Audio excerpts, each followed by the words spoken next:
sábado. Eu estou muito feliz porque eu estou aqui, um santo sábado, me reunindo com uma parte da família de Deus. E eu quero saudá-los com a paz do Senhor. E que esta paz esteja em cada coração. Amém. Alegrei-me quando me disseram: vamos à casa do Senhor. Eis aí o motivo de tanta alegria. Mas também estou muito feliz porque quando eu cheguei aqui na igreja, acho que é a primeira vez que eu venho aqui, né, irmã Cida? É a primeira vez. Eu vou em tantas igrejas que às vezes eu acabo me confundindo. Mas é a primeira vez. Fiquei feliz porque eu encontrei aqui o Anderson, o professor Anderson. Encontrei aqui a professora Érica, a Melissa, né? Tivemos a alegria de trabalharmos juntos na educação adventista.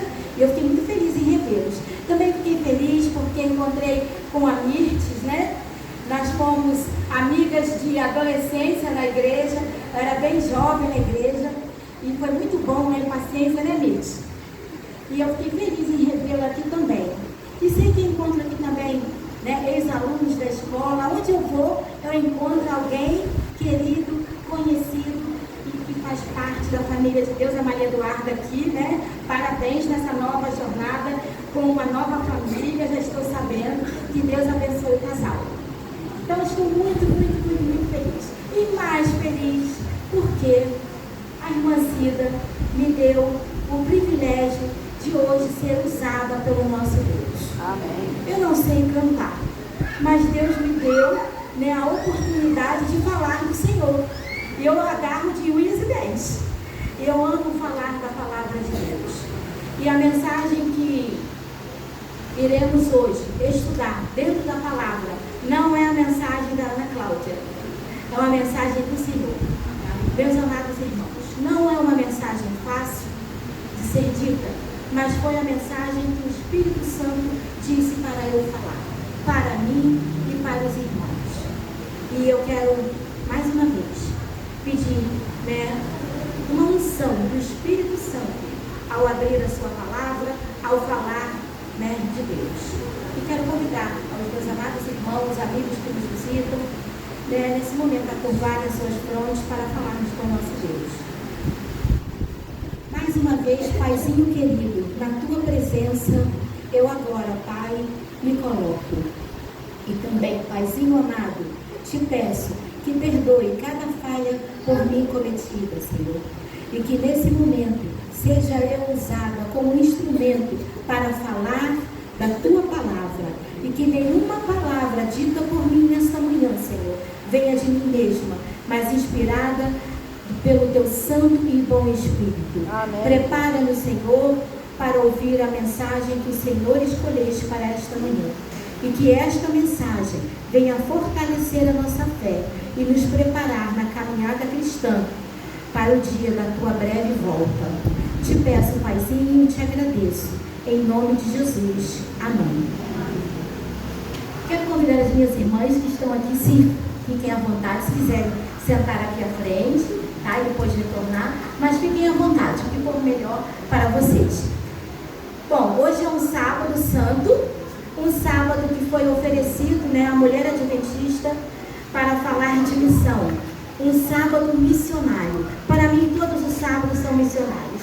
Além de santo, é um sábado missionário. Porque no sábado nós temos uma missão. A missão de compartilhar o amor de Deus.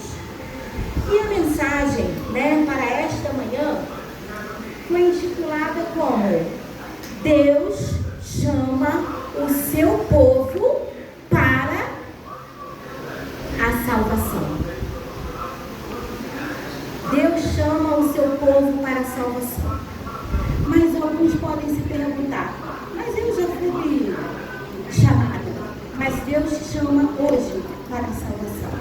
E eu quero fazer uma breve recapitulação no que o profeta Elias, nos seus dias, está em 1 Reis, capítulo 17, né, a partir do versículo 1, fala um pouquinho sobre o povo, como estava o povo de Israel na época, né, do profeta Elias. Como estava a situação do povo de Israel. Eu não digo das nações vizinhas, porque tinham nações vizinhas, como nós hoje também temos nações vizinhas, porque esta igreja de Imoíba faz parte do povo de Israel. É o povo de Israel. É o povo espiritual de Israel. E tem nações vizinhas. E o profeta Elias, ele faz uma descrição ali, a partir do capítulo 17, sobre a situação do povo de Israel, da igreja da sua época. Irmãos, é de se espantar. A igreja estava em apostasia. O povo de Israel estava em apostasia, ao ponto de acreditarem que quem fazia chover, quem fazia o sol brilhar, era a natureza, a própria natureza. E hoje, em algumas séries na TV, que acredito conhecida de muitos aqui, eles se referem ao nosso Deus, o nosso Pai, como a natureza, a força. Não se referem como Deus. E o povo estava em tamanha apostasia, a ponto de não saber quem era Deus, se Deus era Baal, se Baal era Deus. Não sabiam quem era o Deus da salvação.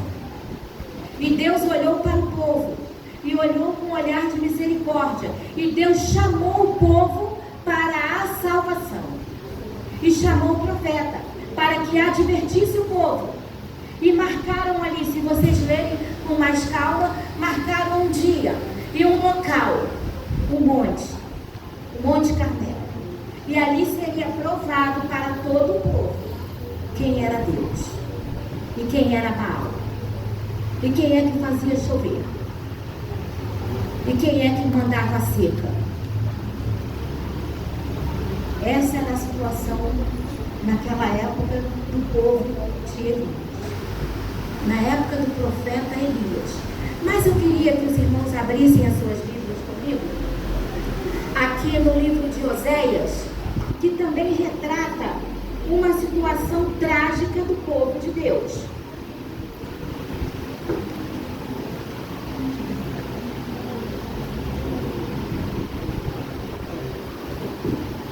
Oséias capítulo 4. Oséias capítulo 4, versículo 1. Amém?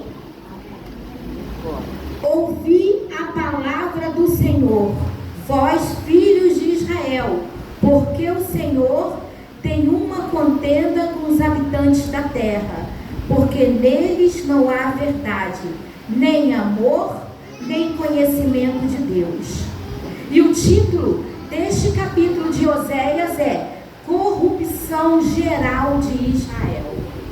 Não diz corrupção geral de nações vizinhas. Corrupção geral da nação de Israel. Talvez um versículo que passe despercebido na importância das palavras que são ditas ali. Que Deus, naquela época de Oséias, Deus tinha uma contenda com o seu povo, com o povo de Israel, porque neles não havia o quê? Primeiro, não havia amor e não havia a verdade. Isso é uma coisa grave, gravíssima. Dentro do povo de Deus não haver amor e não haver a verdade. Se eu tivesse tempo, nós leríamos inúmeras passagens que falam, sobre os nossos lábios, o que devem eles proferir, sobre o nosso comportamento, sobre a nossa atitude, sobre o amor para com os nossos semelhantes. Essa era a situação geral ali na época de Oséias. Corrupção geral do povo de Israel. E Deus chamou, através do profeta, a duras penas, o povo para a salvação. Irmãos, Deus criou esse planeta lindo, maravilhoso, e colocou o homem para viver eternamente. Infelizmente, o pecado entrou nesse mundo, mas Deus não deixou para lá.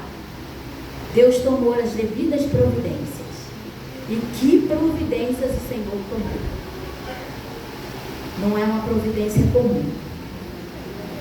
Um Deus teve que se encarnar, virar gente, carne e osso, para providenciar a nossa salvação.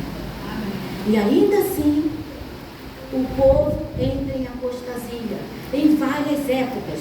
Eu escolhi algumas citações, mas desde que o pecado entrou no mundo aqui, a palavra de Deus registra períodos de decadência espiritual.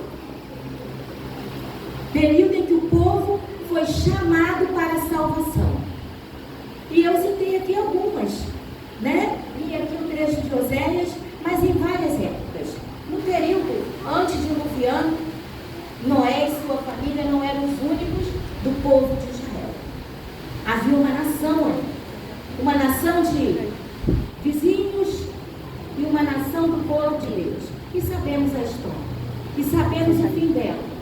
Mas aqui ainda, eu quero convidar os irmãos a abrirem agora a palavra em 2 Timóteo,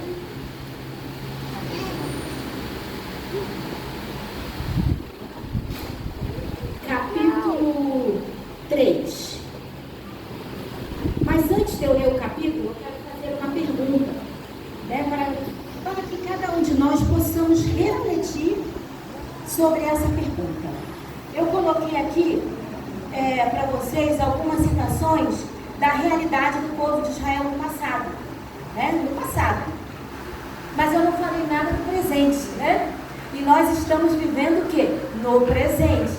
Isso já passou. Deus chamou o povo para a salvação. Muitos aceitaram a salvação, muitos não aceitaram. Mas e hoje? Igreja de Moaíba, como está o tempo presente? Como estão os nossos dias hoje? Os dias do povo de Israel em 2025. Iniciamos o ano, né? Estamos aqui, hoje é dia 8 de março. Como está os dias finais? Né? O final, tempo. Como é que está? Será que está como o período de Elias? Período de Oséias? Período de Ló? Período de Noé? Noé foi uma época extrema. Tão extrema que exigiu uma atitude extrema do nosso Pai. Mas, irmãos, estamos vivendo dias semelhantes aos de Noé. E não sou eu, a Ana, que diz. É a palavra do Senhor que diz. Que os dias atuais são como os dias de Noé. Ainda diz assim, como os dias de Sodoma. Mas eu gostaria de refletir com os irmãos o que Timóteo fala aqui no capítulo 3. Ele diz assim, a partir do versículo 1, nós vamos ler até o versículo 5. Sabe, porém, isto: nos últimos dias sobrevirão tempos difíceis. Irmãos, ele está dizendo que nos últimos dias sobrevirão tempos difíceis. Nós estamos vivendo em que tempo da história? Os últimos dias. Então, essa mensagem de Timóteo é para mim e é para vocês. Tempos difíceis. E nós já estamos vendo esses tempos difíceis. E ele diz assim, ó: pois os homens serão egoístas, avarentos, jactanciosos, arrogantes, blasfemadores, desobedientes aos pais, ingratos, irreverentes, desafeiçoados, implacáveis, caluniadores, sem domínio de si, cruéis, inimigos do bem, traidores, atrevidos, enfatuados, mais amigos dos prazeres que amigos de Deus. Eu vou parar por enquanto até aqui. Aqui existe um registro de uma característica muito severa. E essa característica não é uma característica para o mundo aí fora. Porque o mundo aí fora, muitos nem amam a Deus. A maioria não ama a Deus. As pessoas aí fora que têm essa característica não sabem quem é Deus. assim no finalzinho, né? Mais amigos dos prazeres desse mundo que amigos de Deus. Então a gente vê que existe um grupo seleto pelo qual Timóteo está se referindo. É alguém que conhece a palavra de Deus. Porque diante de tantas características, numa balança, numa régua, ele está um pouquinho mais para cá, para Deus, do que para o mundo. Né? Mais amigos dos prazeres desse mundo do que amigos de Deus. Então existe uma régua, mas ele está ali, ó, quase no meio a meio, mas um pouquinho mais para a esquerda. E isso é uma coisa perigosa, perigosíssima, porque eu entendi que essas características podem ser aplicadas a mim. Não todas, mas uma ou outra. Mas uma única característica dessa daqui, se aplicar na minha vida, pode comprometer a minha vida eterna. Isso é uma coisa muito séria. E a gente precisa todos os dias estar nos pés do Senhor e pedir a Ele misericórdia. E entender, irmãos, que eu não posso me salvar por mim mesma. Eu não consigo. Eu não sou boa o suficiente para me salvar.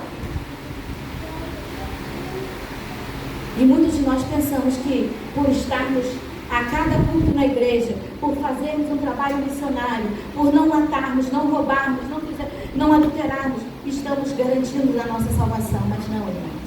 Nós somos carne e a carne é pecado. Eu não consigo, sozinha não dá. Eu não consigo me salvar, eu quero muito ir para o céu. Essa semana eu tive a bênção, né, de estar assim diante da natureza, no período em que uma boa parte do mundo estava, né, na festa da carne. Eu estava contemplando a natureza e olhando tudo aquilo que Deus fez e só agradecendo. E em algum momento eu entendi ali, falei, Senhor, eu não consigo ir para o céu. Tem tanta coisa bonita aqui na terra, mas o que o Senhor tem para dar é muito maior, mas eu não consigo. Sozinha não dá. E a gente precisa buscar o Senhor.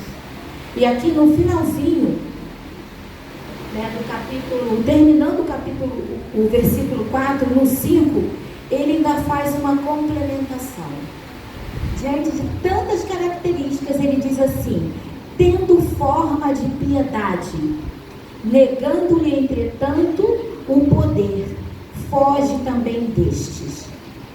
Aqui eu entendi que essa fala não era para o mundo, porque o mundo é mau. E as pessoas que têm essas características ali são más. E elas não têm aparência de piedade.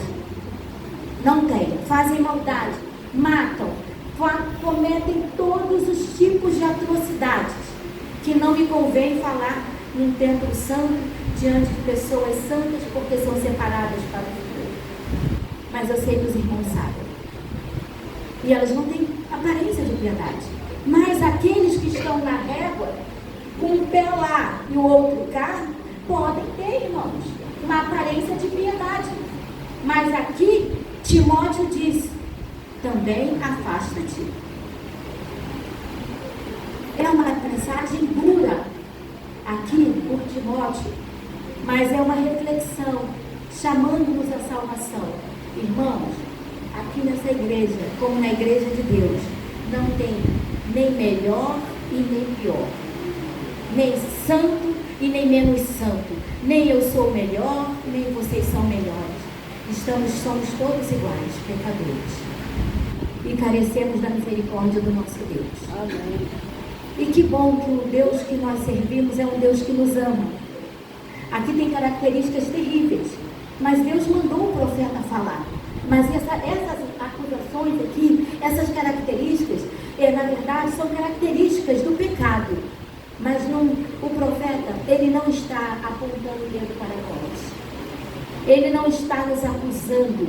A palavra de Deus, ela nos adverte, mas não nos acusa. O nosso acusador é o inimigo das nossas almas. O nosso Deus é um Deus salvador. É um Deus que nos ama. E não importa o pecado que nós cometamos, mas quando nos arrependemos, o Senhor nos perdoa e nos salva. Essa é a nossa garantia e a nossa alegria também de saber que o mundo é mau, mas temos um Deus bom, um Deus que cuida de nós e quer nos salvar.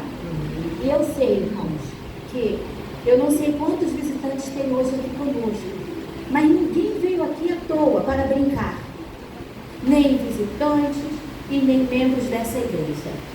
Ninguém sentou nessa cadeira aqui num dia de calor à toa. Você veio aqui porque você ama Jesus, porque você veio adorá-lo, e adorá-lo em espírito e em verdade. E eu sei que, assim como eu, todos nós temos uma luta grande, uma luta para a salvação. Qual é o maior objetivo da sua vida? Irmãos, é ir para o céu. Porque se o maior objetivo da sua vida não é ir para o céu, não tem sentido você estar aqui hoje.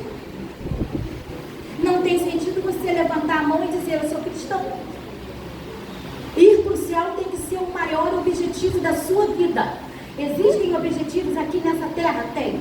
Mães, criar seus filhos no caminho do Senhor, educá-los, formá-los, jovens, né? Terminar a faculdade, um bom emprego, construir para a família, mas não pode ser o principal objetivo. O principal objetivo é a salvação. E Deus quer salvar e chama o seu povo hoje para a salvação. E que a gente possa assim nos lembrar sempre que não somos capazes de nos salvar. Não somos tão bons o suficiente para nos salvar. Por melhor que pareça que você seja, por mais piedade que você manifeste, não irá te salvar se você não estiver aos pés do Senhor dia e noite, confessando seus pecados, palavras, pensamentos e ações, para que o nosso Deus possa te salvar. Irmãos, hoje, eu não sei aqui quantos passaram, né? Eu acredito que talvez ninguém, né? Mas estamos passando por um julgamento. Eu digo julgamento aqui na terra. Talvez alguém aqui, não sei, tenha enfrentado um júri. É duro, hein? É muito duro. Então, existem pessoas hoje que cometeram um pecado. Eu não vou dizer nem um crime, um pecado, porque o pecado é a transgressão de lei, da lei de Deus. Mas se alguém matou, ele transgrediu a lei de Deus, não matarás. Então ele vai enfrentar o quê? Um julgamento aqui. Se hoje fosse o julgamento dessa pessoa, ele não estaria em paz.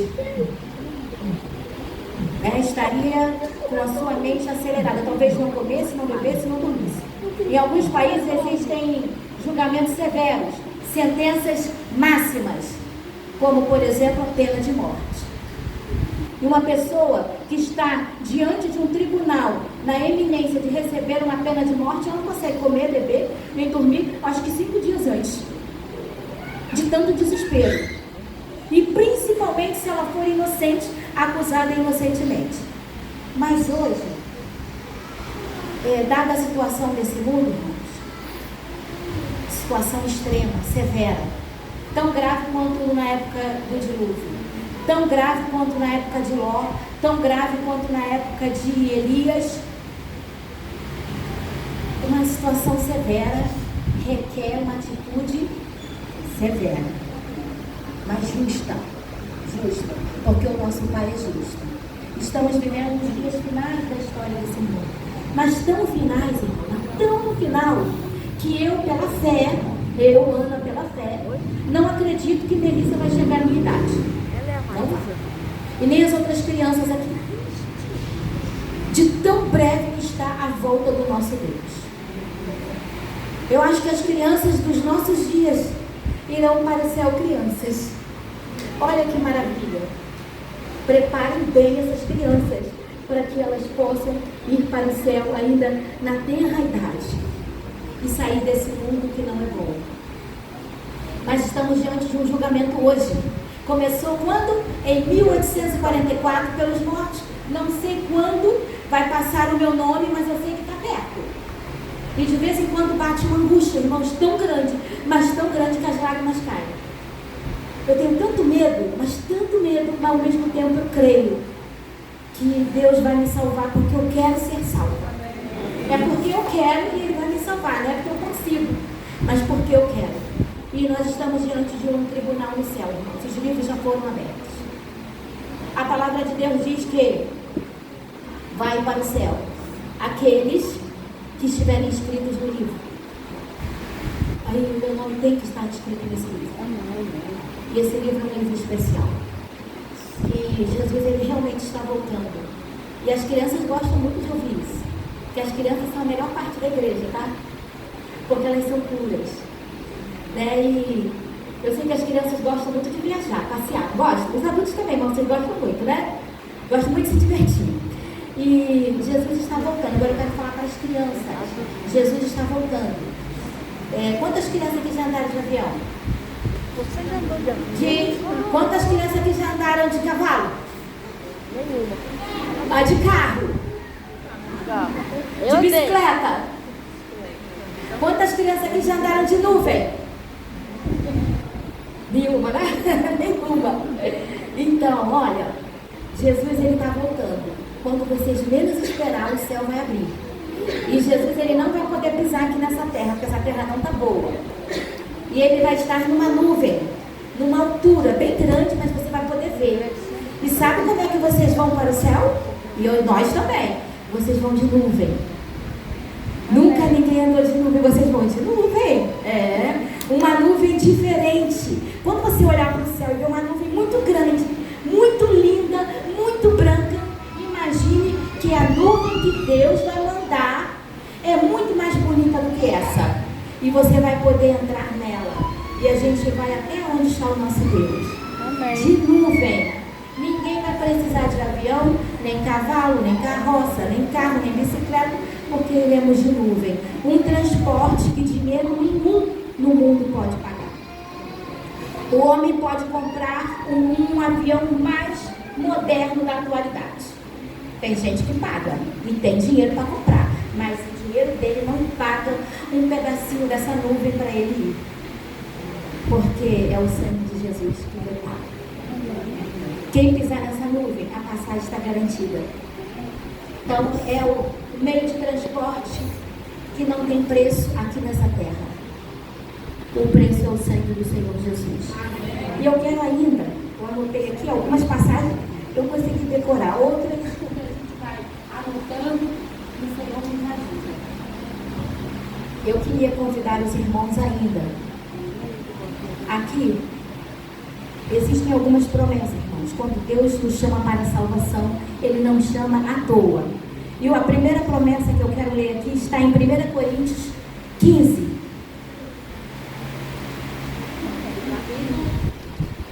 1 Coríntios 15, versículo 51.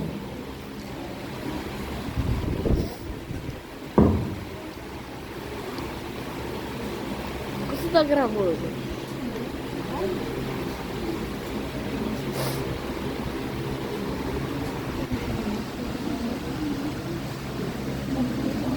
Diz assim: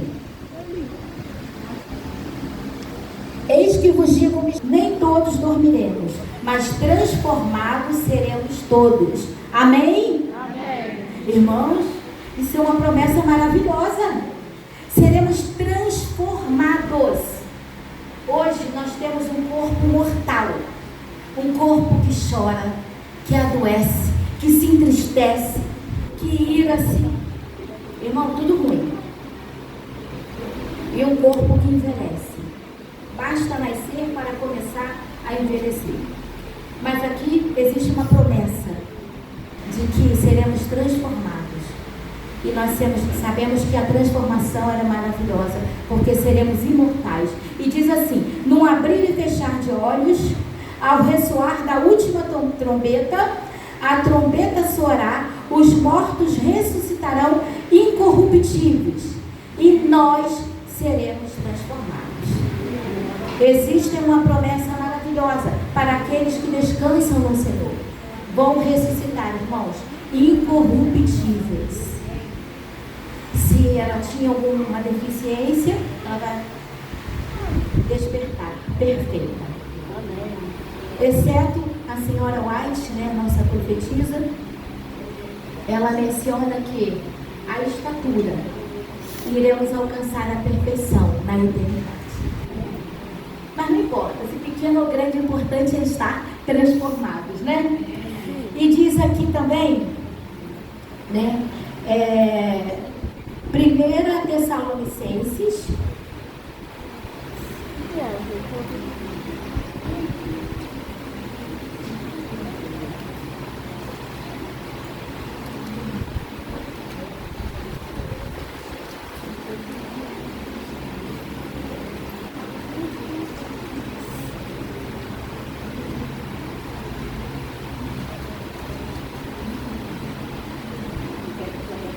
me atrapalhou um pouquinho, eu estou me acertando aqui.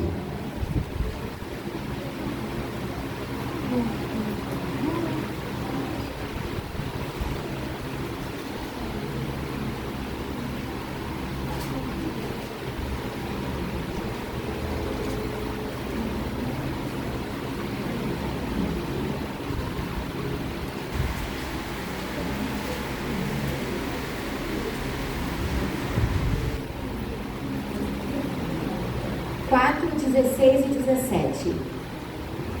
Porquanto o Senhor mesmo, dada a sua palavra de ordem, ouvida a voz do arcanjo e ressoada a trombeta de Deus, descerá dos céus, e os mortos em Cristo ressuscitarão primeiro.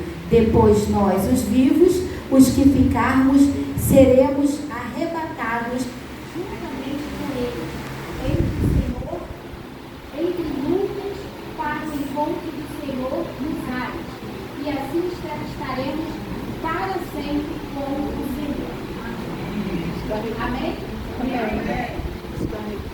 Acho que acabou aqui a bateria, não tem problema. Estão me ouvindo bem? Amém, né? Então, aqui a promessa de Deus ainda reafirmando que não somente seremos arrebatados, mas também transformados.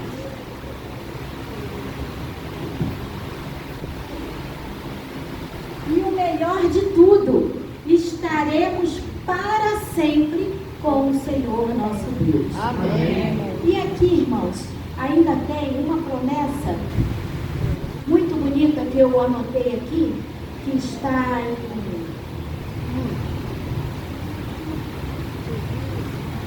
1 Coríntios 2:9.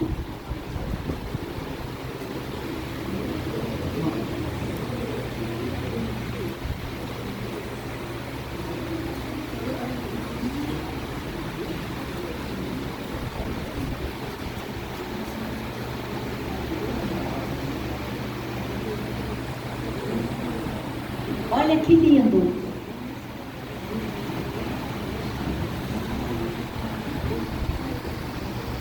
Olha que coisa mais linda. Mas como está escrito, nem olhos viram, nem ouvidos ouviram, nem jamais penetrou em coração humano o que Deus tem preparado para aqueles que o amam.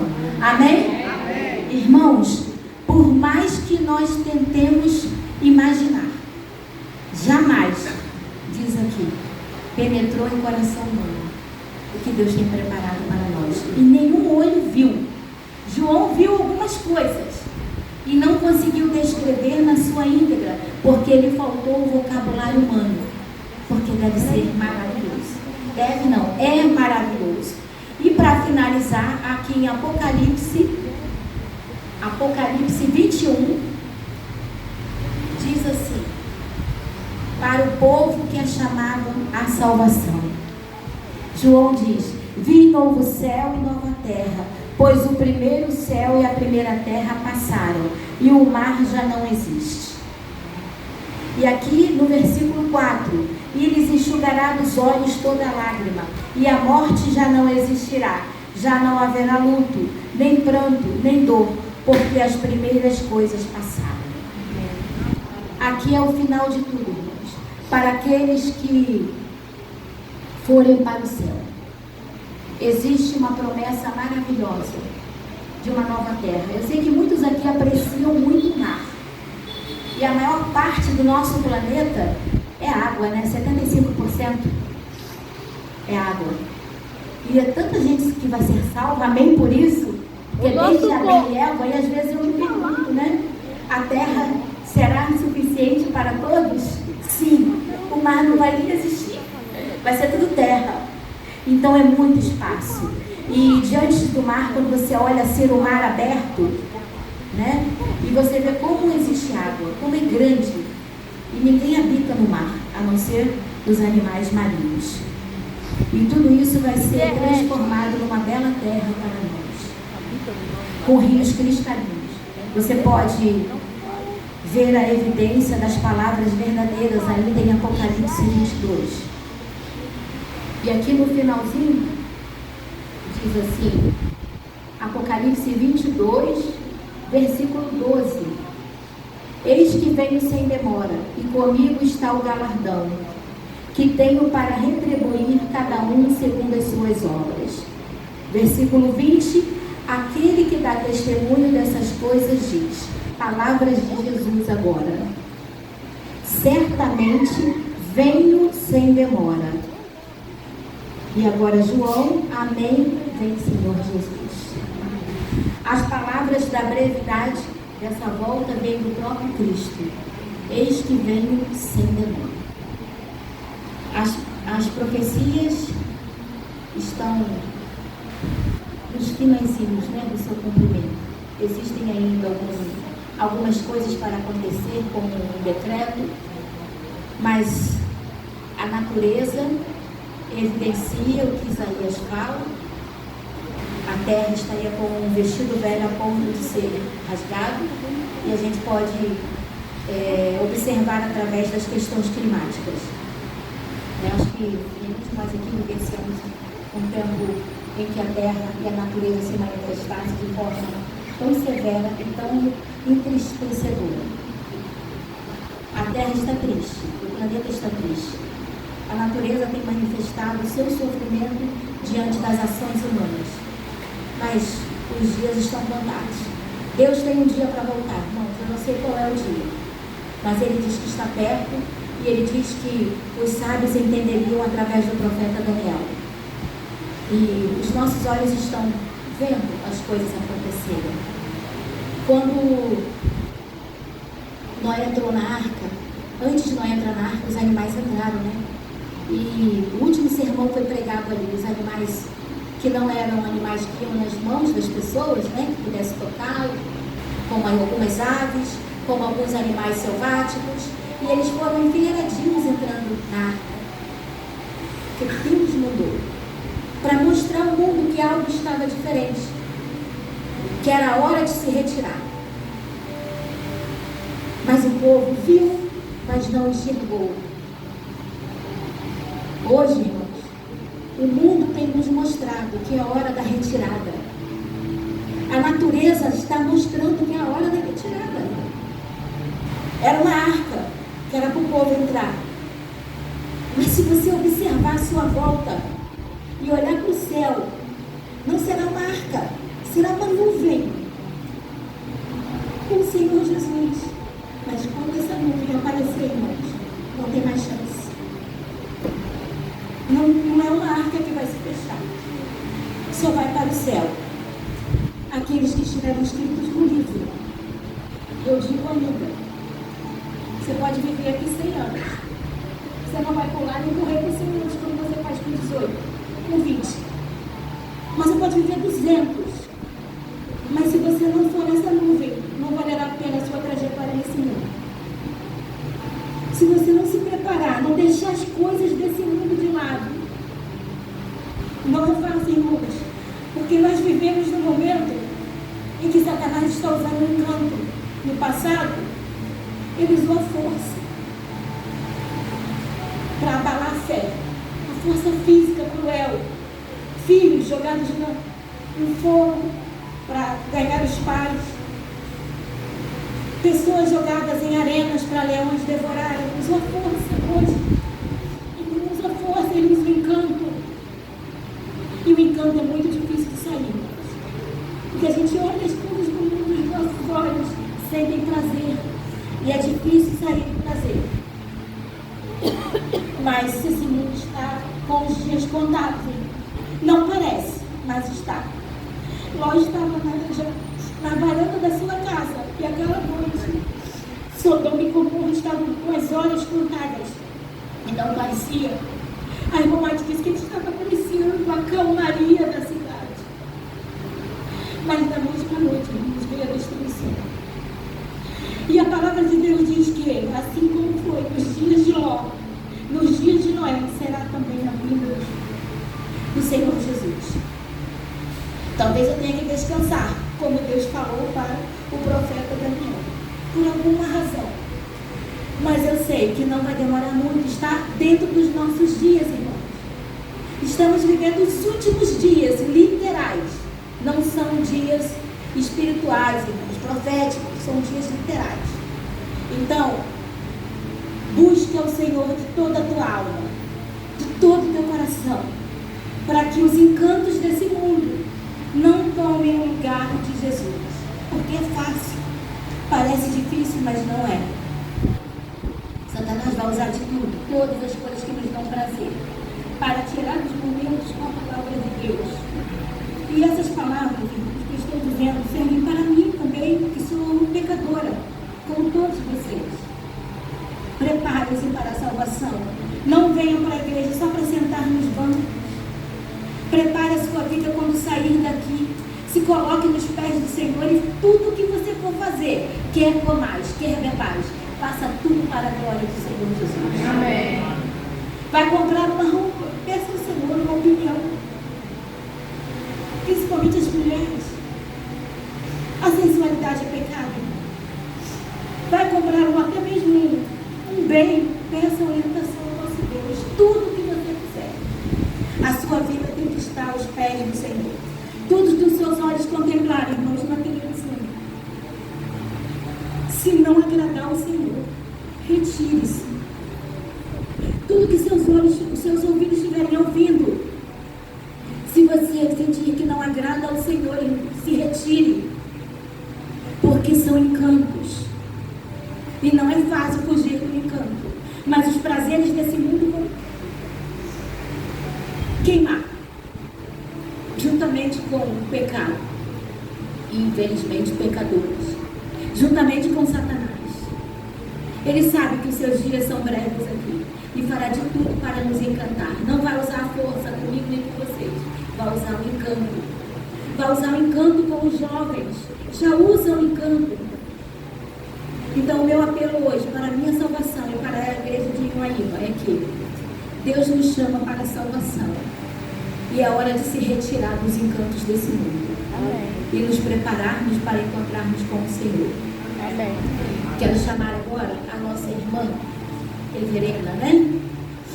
Para louvar o nome do nosso Deus. E ao findar desse louvor, quero convidar a igreja a se colocar em pé. Porque faremos uma oração intercessória para que Deus nos fortaleça nessa caminhada até o dia da nossa salvação.